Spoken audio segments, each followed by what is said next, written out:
Poďte si so mnou navrhnúť svadobné šaty.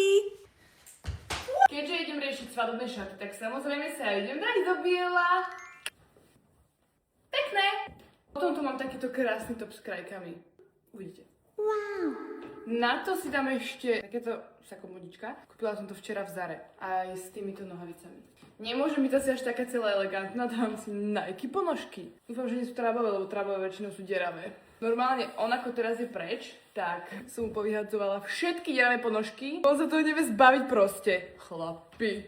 A potom sa veľakrát stane, že ja si zoberiem jeho ponožky a mám dieru na pete.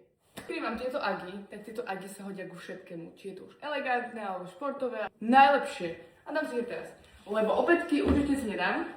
Tak to bude. Ďalej si dám tento kožušok. Chápete, dám si proste okuliare. Budem vyzerať múdrejšie. Tú kabelku. To hodí k sebe, hej. Velvet Mood. To je taká voňavka, že tu nechceš prestať si vystriekať. Skutočne sa teším, aké šaty ideme spolu s Vierkou vymysliť. Otázka? Chceli by ste z toho vlog? Tak napíš mi.